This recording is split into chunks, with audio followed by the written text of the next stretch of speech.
अंबाला, हत्यारे को आज किया जाएगा कोर्ट में पेश। बहन पर छोटी तलवार से किए थे 41 वार, पोस्टमार्टम में खुलासा। बहन के हत्यारे आरोपी कर्ण ने वीडियो की आखिर में कहा कि बहन मुझे माफ करना, मुझसे जो हुआ वह मजबूरी थी। वहीं वीडियो में धमकाया कि इसके लिए जिम्मेदार बहनोई और स्थानीय नेता को इसका अंजाम भुगतना पड़ेगा। अंबाला के कच्चा बाजार निवासी बहन की हत्या करने के बाद मंगलवार को वीडियो वायरल कर गृह मंत्री अनिल विज के आवास पर सरेंडर करने जा रहे हत्यारोपी भाई को पुलिस ने गिरफ्तार कर लिया है। बुधवार को यानी आज कोर्ट में पेश किया जाएगा।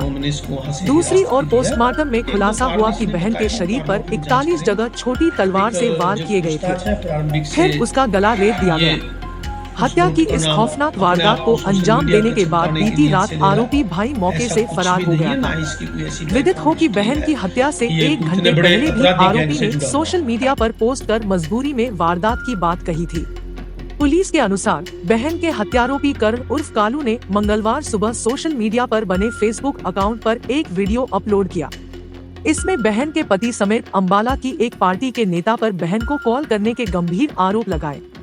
साथ ही कहा कि इन्हीं की वजह से खून के आंसू रोने पड़ रहे हैं। उसने खुद को लॉरेंस बिश्नोई गैंग से जुड़े बदमाशों के साथ संपर्क में रहने की बात स्वीकार की। आरोपी ने एक बार फिर दोहराया कि वह अपनी बहन की हत्या करने के लिए मजबूर हो गया था। हत्यारे ने बताई ये वजह। अंबाला में ही एक पार्टी के नेता पर गंभीर आरोप लगाते हुए उसने कहा कि 10 दिन पहले वह उनकी गली में आया था, जिसके कारण आज बहन को चाकू भोंकने पड़े। उसने कहा कि ऐसे गंदे इंसान को वक्त ही जवाब देगा। बहन की हत्या के लिए उसने आरोपी नेता और बहनोई को जिम्मेदार ठहराया। उसने बताया कि मेरठ में झूठ बोलकर उसकी बहन की शादी कराई गई थी। दोनों के मांगलिक की बात कहकर 9 दिन में शादी कर दी गई थी। इसके कुछ दिन बाद ही उसका बहनोई उसकी बहन को चौक पर छोड़कर चला गया था। उसकी बहन लिफ्ट लेकर घर तक पहुंची। उस दिन उसने सोच लिया था कि हमारी बहन मर गई। आरोपी ने कहा कि उसने उसी दिन बहन से रिश्ता तोड़ने की बात कही थी, लेकिन उसके माता पिता बेटी का घर बसाना चाहते थे, इस कारण उसे साथ रखा था। उधर जांच अधिकारी एसआई राकेश कुमार ने बताया कि पोस्टमार्टम के दौरान खुलासा हुआ है कि आरोपी भाई ने 30 नहीं बल्कि बहन के शरीर पर गर्दन से लेकर पैरों तक करीब 41 जगह छोटी तलवार से वार किए थे। आखिर में गला भी रेत दिया। पुलिस ने आरोपी के पिता राकेश कुमार की शिकायत पर धारा 302 के तहत मामला दर्ज कर जांच शुरू कर दी है। पुलिस हत्यारोपी भाई को गिरफ्तार कर पूछताछ कर रही है। आरोपी वीडियो में बोला, बहन मुझे माफ करना, जो हुआ मजबूरी थी। आरोपी कर्ण ने वीडियो की आखिर में कहा कि बहन मुझे माफ करना, मुझसे जो हुआ वह मजबूरी थी।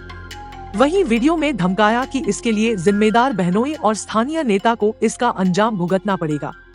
वहीं वीडियो में गृह मंत्री अनिल विज से गुहार लगाते हुए कहा कि मैं कोर्ट या विज साहब के दफ्तर पर आत्मसमर्पण कर दूंगा, लेकिन संबंधित नेता व बहन के पति पर कार्रवाई होनी चाहिए। वहीं आरोपी ने मेरठ से भांजी को बुलाकर बहन का अंतिम संस्कार कराने की गुहार भी लगाई थी। पिता बोले, उसके सामने दरवाजा बंद कर बेटी को मारा। पुलिस को दी शिकायत में मृतक भावना के पिता राकेश कुमार ने बताया कि वह पुल चमेली पर हाटडाग की रेहड़ी लगाते हैं। 3 बच्चे हैं और छोटे बेटा आरोपी कर्ण नशे का आदी है। वह अक्सर बाहर ही रहता है। उसकी बेटी की शादी मेरठ में 2 साल पहले अंकुर जैन से शादी.com वेबसाइट के जरिए हुई थी। बाद में बेटी अभ्या जैन हुई। बताया कि बेटी मुस्कान का ससुराल वालों से मनमुटाव होने के कारण वह करीब 8 माह पहले ही हमारे घर आ गई थी। 11 दिसंबर को कोर्ट में दोनों पक्षों की सहमति के बीच तलाक का केस डाला गया था, जिसकी 10 जुलाई 2024 को डेट थी। इससे पहले सोमवार की शाम को वह घर पर थे और बेटी भावना पिछले कमरे में सो रही थी, जबकि पत्नी बाजार से सूप लेने गई थी। इतने में कमरे में बेटी के चिल्लाने की आवाज सुनाई दी। देखा तो कर्ण ने कमरे का अंदर से दरवाजा लगाया हुआ था और हाथ में छोटी तलवार पकड़े हुए था। दरवाजे के शीशे से सब दिखाई दे रहा था।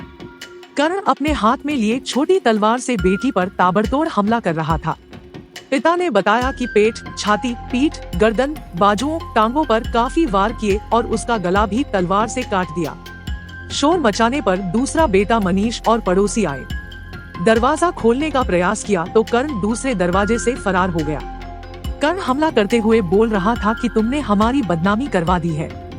पुलिस को फोन करने के बाद कमरा खोलकर देखा तो बेटी खून से लथपथ होकर तड़प रही थी और अस्पताल ले जाने से पहले ही उसने दम तोड़ दिया। अधिकारी के अनुसार बहन की हत्या करने के मामले में आरोपी भाई पर धारा 302 के तहत मामला दर्ज कर गिरफ्तार किया गया है। आरोपी ने हत्या करने के 1-2 कारण बताए हैं। उनकी गहनता से जांच की जा रही है।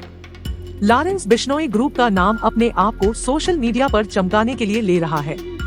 ऐसा कुछ भी नहीं है, न ही इसकी कोई ऐसी हिस्ट्री है जो इतने बड़े अपराधी गैंग से जुड़ा हो। नरेश, इंस्पेक्टर, अंबाला कैंट थाना प्रभारी।